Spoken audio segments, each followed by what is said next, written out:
Hello friends, how are you? I hope all of you are happy and healthy and once again you are most welcome to my YouTube channel GK with Ankit. तो साथियों, जिसने भी उत्तर प्रदेश दरोगा का 24 नवंबर का पहली पाली का अर्थात फर्स्ट शिफ्ट का एग्जाम दिया था, तो फ्रेंड्स उसमें जितने भी प्रश्न आपसे पूछे गए थे वे सभी प्रश्न लगभग मैंने इस वीडियो में कवर करा दिए हैं। जिसने हमारे पास जो प्रश्न भेजे थे मैंने पूरी कोशिश की है कि वे सभी प्रश्न आपको इस वीडियो में कवर करा दूँ। और देखिए फ्रेंड्स, सबसे मज़ेदार बात यह है कि लगभग हर शिफ्ट में हर पाली में कुछ क्वेश्चंस ऐसे हैं जो बार बार रिपीट हो रहे हैं।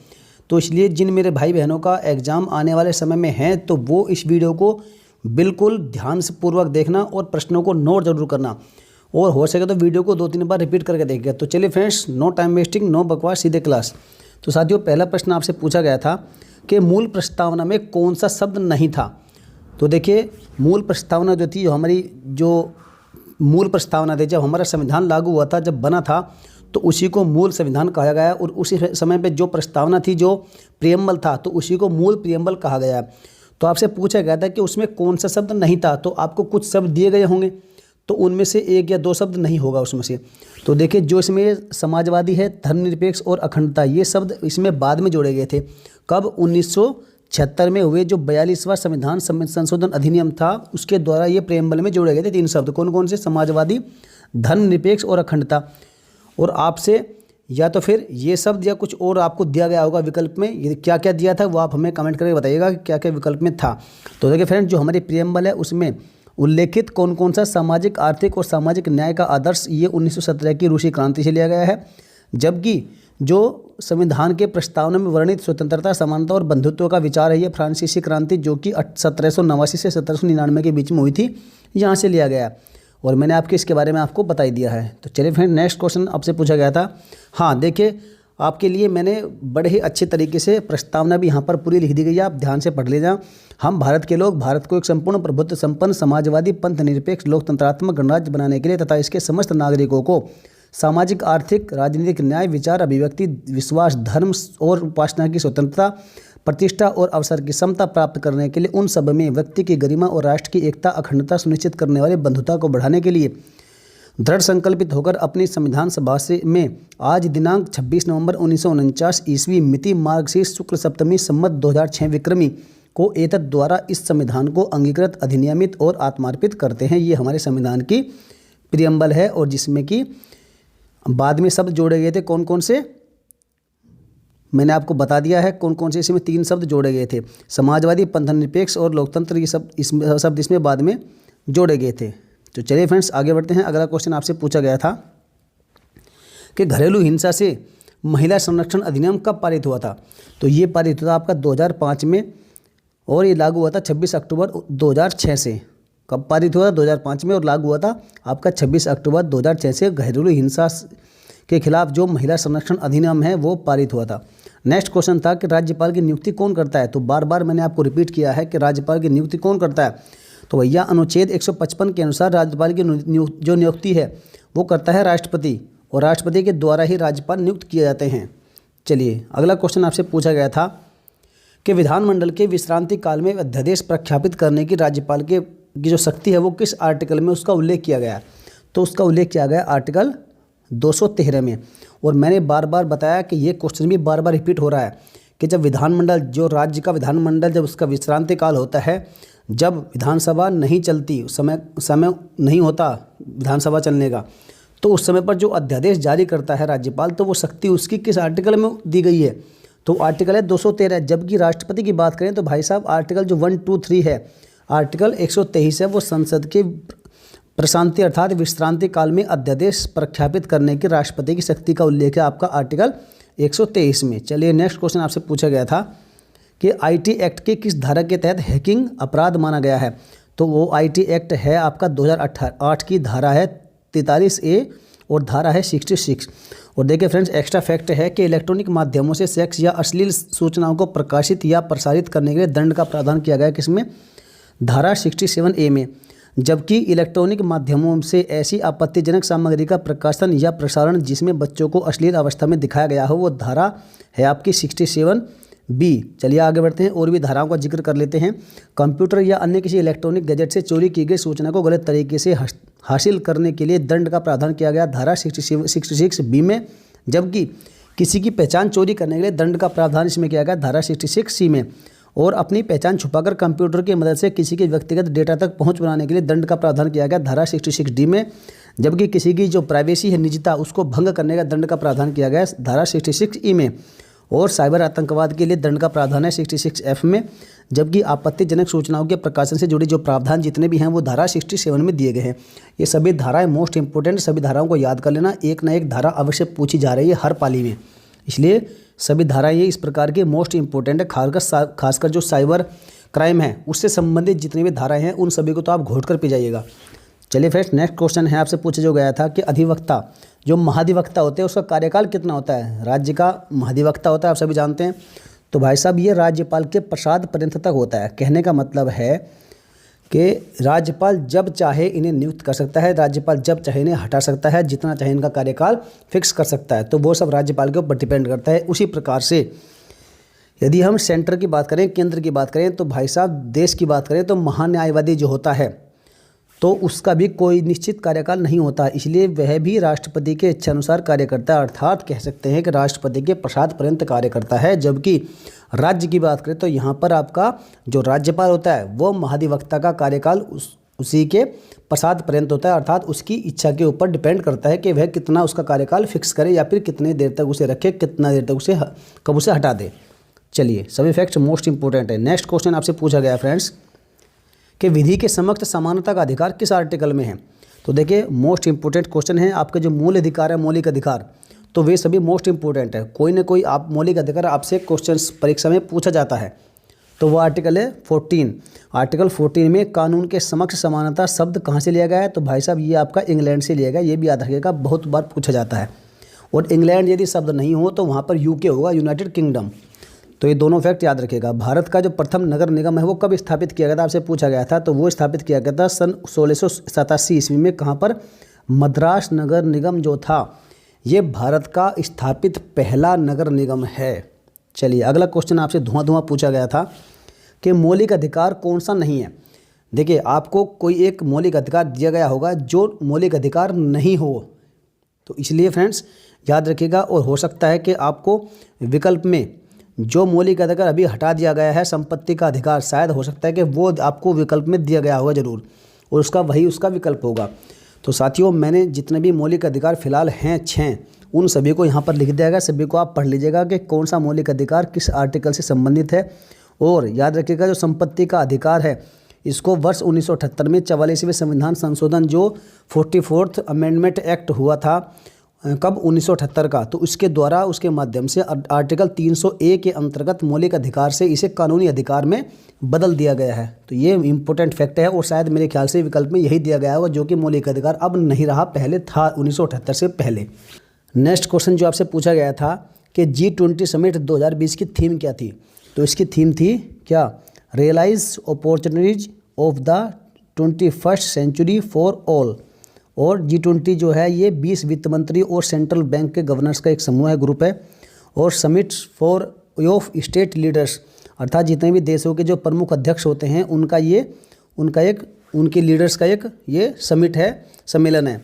और याद रखिएगा, आपसे पूछा जा सकता है कि जो 15वां जो G20 समिट हुआ था वो कहाँ पर हुआ था। तो भाई साहब 21-22 नवंबर 2020 को हुआ था सऊदी अरब, रियाद में। और सऊदी अरब की जो करेंसी है वो क्या है? तो भाई साहब इसकी करेंसी है रियाल, याद रखिएगा।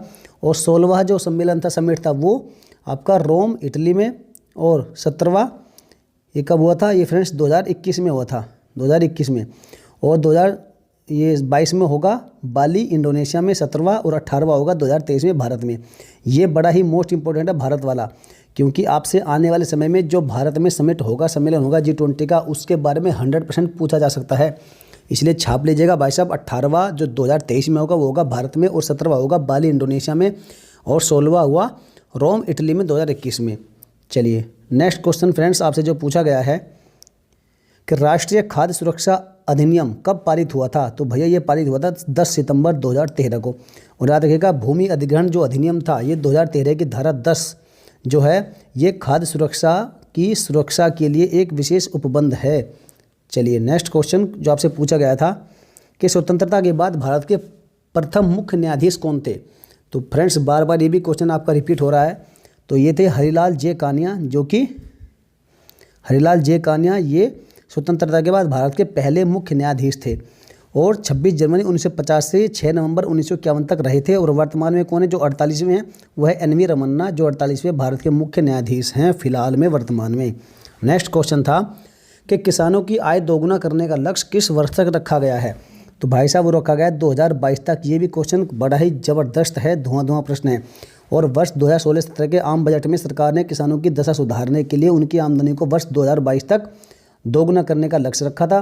और अप्रैल 2016 में गठित दलवाई समिति, ये दलवाई समिति को याद रखिएगा फ्रेंड्स, जो दलवाई कमेटी थी, इसने वर्ष 2022 तक किसानों की आय को दोगुना करने के लक्ष्य को प्राप्त करने के लिए उपायों की सिफारिश की थी। किसने? दलवाई समिति ने। ये बड़ा ही ज़बरदस्त मोस्ट इंपोर्टेंट क्वेश्चन है। चलिए अगला क्वेश्चन पूछा गया था कि उत्तर प्रदेश की दूसरी आधिकारिक भाषा कौन सी है। तो भैया पहली आप जानते हैं हिंदी है और दूसरी कौन सी है? उर्दू है। नेक्स्ट क्वेश्चन था कि उत्तर प्रदेश का उच्च न्यायालय किस शहर में है। बड़ा ही सिंपल क्वेश्चन है, लगभग सभी विद्यार्थियों ने इसका सही आंसर दिया होगा। तो ये प्रयागराज में है, इलाहाबाद हाई कोर्ट। और 17 मार्च 1866 को ये स्थापित हुआ था। और जिसके परमानेंट बेंच है वो कहाँ पर है? वो लखनऊ में है। चलिए नेक्स्ट क्वेश्चन की ओर बढ़ते हैं फ्रेंड्स। अगला प्रश्न था कि दहेज निषेध अधिनियम कब पारित हुआ था। जबरदस्त क्वेश्चन है, बार बार रिपीट हो रहा है डेली, हर ये लगभग किसी न किसी पाली में क्वेश्चन पूछा जा रहा है। तो भाई साहब जो दहेज निषेध अधिनियम था, ये भारत सरकार ने 1 मई 1961 को दहेज निषेध अधिनियम पारित किया था, जिसका उद्देश्य क्या था? दहेज लेने पर और दहेज देने पर दोनों पर रोक लगाना गवर्नमेंट का इसमें उद्देश्य था। और जो विधवा पुनर्विवाह अधिनियम था, ये बना था आपका 1856 में। और इस समय पर भारत का गवर्नर जनरल कौन था? लॉर्ड कैनिंग था। ये भी आपसे क्वेश्चन पूछा जाता है कि विधवा पुनर्विवाह अधिनियम 1856 में बना था। तो भाई साहब उस समय पर भारत का जो गवर्नर था वो कौन था? Governor general. तो गवर्नर जनरल था लॉर्ड कैनिंग। और इसी के बाद अगले वर्ष 1857 में भारत में महान क्रांति का उदय हुआ था, जो कि मेरठ क्रांति के नाम से जानी जाती है, सन 1857 की महान क्रांति। चलिए नेक्स्ट फैक्ट है कि गवर्नर लॉर्ड विलियम बेंटिक की सहायता से 1829 ईस्वी में कानून बनाकर सती प्रथा का उन्मूलन किया गया था। और किसकी मदद से? राजा राम मोहन राय की मदद से, इनके प्रयासों से। चलिए मोस्ट इंपोर्टेंट क्वेश्चन है फ्रेंड्स। अगला क्वेश्चन है कि नवतेज सिंह जौहर किस केस से संबंधित है। देखिए ये भी कई बार क्वेश्चन रिपीट हुआ है। तो इसका संबंध किससे है? समलैंगिकता संबंधित कानून से है इसका संबंध, नवतेज सिंह जौहर केस का।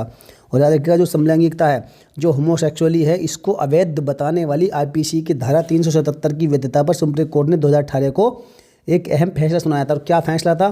तो सुप्रीम कोर्ट की संविधान पीठ ने कहा था कि समलैंगिकता संबंध अब क्या है? अपराध नहीं होंगे। ये जबरदस्त क्वेश्चन है, पहले अपराध था लेकिन अब अपराध की श्रेणी में ये नहीं आएगा। चलिए अगला प्रश्न था, बड़ा ही अच्छा और बड़ा सुंदर प्रश्न है कि पहली बार जो EVM है उसका प्रयोग किस राज्य में हुआ था। जबरदस्त क्वेश्चन है। तो भाई साहब ये हुआ था केरल के विधानसभा चुनाव में। इलेक्ट्रॉनिक वोटिंग मशीन इसका पूरा नाम है। और EVM पहली बार 1982 के केरल में उत्तर परवूर एक विधानसभा क्षेत्र है, यहाँ पर उपचुनाव में सीमित संख्या में मतदान केंद्रों के लिए उपयोग किया गया था EVM का।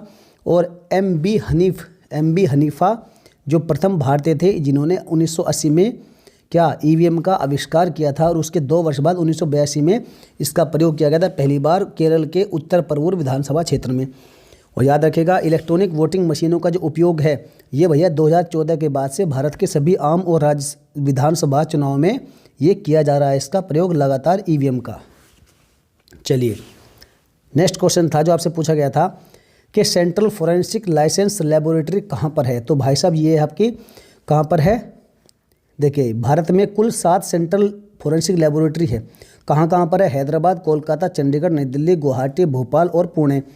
याद रखिएगा इन 7 जगह पर आपकी क्या है? जो सेंट्रल फोरेंसिक लाइसेंस लेबोरेटरी है इन 7 जगह पर भारत में। और फ्रेंड्स याद रखिएगा जो नेशनल फोरेंसिक साइंसेस यूनिवर्सिटी है, विश्वविद्यालय, वो कहाँ पर है? गांधीनगर है। गांधीनगर गुजरात की क्या है? कैपिटल है। चलिए नेक्स्ट क्वेश्चन जो आपसे पूछा गया था कि संयुक्त राज्य लोक सेवा आयोग का गठन कौन करता है। बड़ा ही ज़बरदस्त और अच्छा प्रश्न है, ऐसे प्रश्न वाकई पूछने के लायक भी होते हैं। तो फ्रेंड्स जो संसद होती है वह कानून के द्वारा अर्थात कानून बनाकर संयुक्त राज्य लोक सेवा आयोग का गठन कर सकती है। और याद रखिएगा जो भारतीय संविधान के आर्टिकल 315 के अनुसार 2 या 2 से अधिक राज्यों की आपसी सहमति से राज्यों के उस समूह के लिए एक लोक सेवा आयोग का गठन किया जा सकता है। तो फ्रेंड्स उल्लेख किस में है इसका? संविधान के आर्टिकल 315 में इसका उल्लेख है कि 2 या 2 से अधिक राज्यों के लिए एक संयुक्त राज्य सेवा आयोग का गठन हो सकता है। चलिए नेक्स्ट क्वेश्चन था कि मिनर्वा मिल्स बनाम भारत संघ जो 1980 का केस था ये किससे संबंधित था। तो भाई साहब ये भी क्वेश्चन बड़ा ही ज़बरदस्त है। तो याद रखिएगा जो सर्वोच्च न्यायालय ने यह निर्धारित किया कि अनुच्छेद 368 का जो खंड 4 है वो विधि सम्मत नहीं है, क्योंकि यह न्यायिक पुनरावलोकन को समाप्त करने के लिए पारित किया गया था।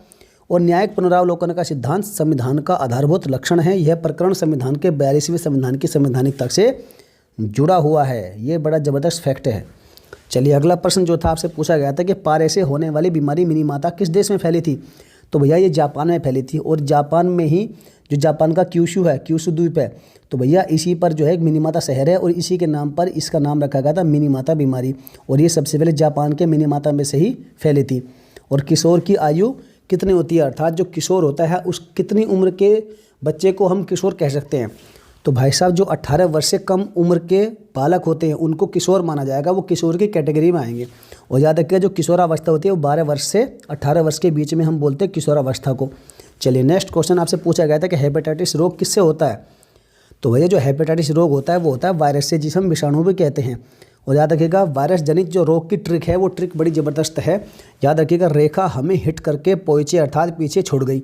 अब देखिए आप यहाँ पर मैंने सभी का लिख दिया। रे से रेबीज, खा से खसरा, है से हर्पिस, में से मेनिंजाइटिस, ही से हेपेटाइटिस और ट्रे से ट्रिकोमा, पो से पोलियो, ए से एड्स, चे से चेचक और छो से छोटी माता, डे से डेंगू ज्वर, गे से गलसोंद और ई से होता है आपका इन्फ्लुएंजा। तो इस सभी की ट्रिक याद रखिएगा। ट्रिक क्या है? रेखा हमें हिट करके पोइचे छोड़ गई। तो ये सभी जो है हेपेटाइटिस रोग है जो कि वायरस और विषाणु से होता है हेपेटाइटिस। चलिए नेक्स्ट क्वेश्चन आपसे जो पूछा गया था वो था कि NHAI national highway authority of India इसकी स्थापना कब हुई थी? तो भाई साहब इसकी स्थापना हुई थी 1988 में। और ये आजकल भारत में बहुत ही ज़बरदस्त काम कर रही है NHAI कंपनी। और भैया ये जो संस्था है भारत में ज़बरदस्त आजकल रोड बनाने का बड़ा ही क्रेज सा चला हुआ है। और जो NHAI है इसका मोटो क्या है? तो भैया इसका मोटो है not just roads building a nation. और जो BRO है आपने सुना होगा, BRO जो बॉर्डर रोड्स ऑर्गेनाइजेशन होती है, इसकी स्थापना हुई थी 7 मई 1960 को। ये बॉर्डर एरियाज़ में सड़क बनाने का जो निर्माण का कार्य है वो BRO के पास ही होता है। और BRO ने आजकल बड़ी नाक में दम कर रखा है चाइना और पाकिस्तान की, खासकर चाइना की। चलिए नेक्स्ट क्वेश्चन था कि अंतर्राष्ट्रीय महिला दिवस की शुरुआत किसने की थी? तो भाई साहब 1910 में कोपेनहेगन में कामकाजी महिलाओं का दूसरा अंतर्राष्ट्रीय सम्मेलन आयोजित किया गया था। और एक क्लारा जेटकिन नाम की एक महिला थी जो कि जर्मनी में सोशल डेमोक्रेटिक पार्टी के लिए एक महिला कार्यालय की नेता है। और इस नाम की एक महिला ने ही अंतर्राष्ट्रीय महिला दिवस के विचार को पेश किया था। और याद रखिएगा प्रत्येक 8 मार्च को मनाया जाता है अंतर्राष्ट्रीय महिला दिवस। कब मनाया जाता है? 8 मार्च को, याद रखिएगा। नेक्स्ट क्वेश्चन आपसे पूछा गया था कि ध्वनि प्रदूषण को कौन नियंत्रित करता है? तो भाई साहब ध्यान से सुनना कि जो वायु प्रदूषण की रोकथाम और नियंत्रण अधिनियम जो एक्ट था 1981 का, इसी के अंतर्गत अर्थात इसी के तहत उद्योगों से जो निकलने वाला शोर है इसको राज्यों या फिर केंद्र शासित प्रदेशों के लिए राज्य प्रदूषण नियंत्रण बोर्ड या प्रदूषण नियंत्रण समिति के द्वारा नियंत्रित किया जाता है, याद रखिएगा। और जो noise pollution regulation and control rules है ये आए थे आपके 2000 में बने थे। कौन से? नॉइज पोल्यूशन रेगुलेशन और कंट्रोल रूल्स बने थे आपके 2000 में। तो याद रखिएगा दोनों ही फैक्ट बड़े मोस्ट इंपॉर्टेंट है, कोई सा भी फैक्ट आपसे पूछा जा सकता है। चलिए नेक्स्ट क्वेश्चन है जो आपसे पूछा गया था कि SC/ST एक्ट जो कानून है इसके तहत यदि लोक सेवक FIR दर्ज नहीं करते हैं तो किस सज़ा का प्रावधान है? तो भाई साहब विकल्प हमें मिल नहीं पाए हैं। विकल्प क्या थे इसके आप हमें कमेंट करके बताइएगा यदि आपके पास विकल्प मौजूद हैं तो। अब विकल्प इसके मिलेंगे तो इसका जवाब भी जरूर बनेगा। तो फ्रेंड्स जिसके पास भी इसके विकल्प हो वो हमें फटाफट से कमेंट करके जरूर बताइएगा, जिसने भी 24 नवंबर के फर्स्ट पाली का एग्जाम दिया होगा UPSI का। चलिए नेक्स्ट क्वेश्चन था कि ए बेबी जिराफ इज कॉल्ड, अर्थात जिराफ के बच्चे को क्या कहकर पुकारते? तो भैया उसे काफ कहते हैं। चलिए जैसे गाय के बछड़े को काफ कहते हैं वैसे जिराफ के बच्चे को भी काफ कहते हैं। नेक्स्ट क्वेश्चन आपसे पूछा गया था कि किस प्रणाली के तहत पूरे देश में लगभग 15,000 पुलिस स्टेशनों और पर्यवेक्षक पुलिस अधिकारियों को कनेक्ट किया गया है? तो भाई साहब याद रखिएगा अपराध और अपराधी ट्रैकिंग नेटवर्क प्रणाली, जिसे हम कहते हैं crime and criminal tracking network system CCTNS। तो इसी के तहत जो है ये सब किया जाता है। और इसी के अतिरिक्त 5000 कार्यालयों को इंटरकनेक्ट करेगी ये संस्था। और सभी पुलिस स्टेशनों में FIR पंजीकरण, जांच और चार्जशीट से संबंधित जो डाटा है उसका भी ये डिजिटाइजेशन करेगी। क्या कौन करेगी? CCTNS अर्थात crime and criminal tracking network system. चलिए नेक्स्ट क्वेश्चन कि शेयरचैट कंपनी के संस्थापक और CEO कौन है? तो भैया जो CEO हैं और शेयरचैट कंपनी और संस्थापक के फाउंडर भी हैं तो वह अंकुश सचदेवा नाम के व्यक्ति और नेक्स्ट क्वेश्चन आपसे पूछा गया था कि समाज में लोक व्यवस्था बिगाड़ने पर सजा का प्रावधान क्या है। तो भैया इसके भी विकल्प हमें मिल नहीं पाए। यदि आपके पास विकल्प है तो आप फटाफट से हमें कमेंट करके जरूर बताइएगा। चलिए नेक्स्ट जो कुछ और क्वेश्चन थे जिनके विकल्प हमें नहीं मिल पाए हैं लेकिन हमें क्वेश्चन मिल गए हैं, तो भैया उनको भी अगर यदि आपके पास विकल्प है तो हमें कमेंट करें, फटाफट से कमेंट करिएगा, बताइएगा। और जो contempt of high court case है ये क्या है, इसके विकल्प क्या थे बताइएगा। स्वच्छता से संबंधित कोई वाद था वो दिया गया था, तो वो भी हमें मालूम नहीं इसके विकल्प क्या थे। तो यदि आपको मालूम है तो फटाफट फ्रेंड बताइएगा जरूर। चलिए नेक्स्ट एक क्वेश्चन था कि किशोर न्याय बच्चों की देखभाल और संरक्षण अधिनियम जो एक्ट था वो कब पारित हुआ था। तो भैया ये पारित हुआ था 2015 में। और एक और एक्ट था commission for protection of child rights act, ये पारित हुआ था आपका 2005 में। इन दोनों ही एक्ट के बारे में याद रखिएगा, कोई सा भी किसी भी प्रकार से आपसे घुमा फिरा के पूछा जा सकता है। तो चलिए फ्रेंड्स वीडियो कैसे लगी, जितने भी क्वेश्चंस हमें अवेलेबल हो पाए थे मैंने आपको सभी इस वीडियो में कवर करा देंगे। यदि भाई साहब आपके पास जो हमारे कुछ क्वेश्चंस बच गए हैं जिनके विकल्प हमें नहीं मिल पाए थे, यदि उनके विकल्प आपके पास हैं तो आप हमें कमेंट करके जरूर बताइएगा। फ्रेंड्स वीडियो यदि अच्छी लगी है, यदि आपको मेरी मेहनत सफल लगी है और आपको क्वेश्चंस यूजफुल लगे हैं, यदि क्वेश्चंस का जिस प्रकार से मेरा समझाने का तरीका है वो आपको अच्छा लगा तो फ्रेंड्स वीडियो को लाइक जरूर करिएगा। लाइक करने में आपका कुछ नहीं जाता बल्कि हमें हौसला मिलता है, मोटिवेशन मिलता है और अच्छी अच्छी वीडियो बनाने की हमें प्रेरणा मिलती है। तो चलिए फ्रेंड्स वीडियो को लाइक करके अपने सभी फ्रेंड्स में ग्रुप्स में शेयर कर दीजिएगा। यदि आपके पास कुछ सुझाव है, कोई आपका अक्षर जो मिस टाइपिंग हो गया है तो उसको कमेंट करके हमें जरूर बताइएगा। और फ्रेंड्स मैंने आपको बीच में एक बार भी नहीं बोला कि आप चैनल को सब्सक्राइब करें। यदि फ्रेंड्स आपको मेरा कंटेंट अच्छा लगा होगा, यदि मेरा समझाने का तरीका अच्छा लगा तो आप जरूर सब्सक्राइब करके चैनल को इसे और बेल आइकन को जरूर दबा देंगे, क्योंकि फ्रेंड्स बेल आइकन को दबाएंगे तभी आपके पास वीडियो की नोटिफिकेशन सबसे पहले पहुंच पाएगी। तो चलिए फ्रेंड्स, जो भाई बहन जिनका एग्जाम हो चुका है उनके लिए भी और जिनका एग्जाम आगे होना है उन सभी के लिए भी मेरी बहुत सारी हार्दिक शुभकामनाएं। आप सभी दरोगा बने उत्तर प्रदेश में, आप सभी के कंधे पर सितारे हैं और अपने माँ बाप का, अपना, अपने गांव का, अपने देश का आप नाम रोशन कर सकें। चलिए फ्रेंड्स मिलेंगे फिर किसी नेक्स्ट दमदार, धुआंधार, दमदार, जोरदार वीडियो में। जय हिंद, वंदे मातरम।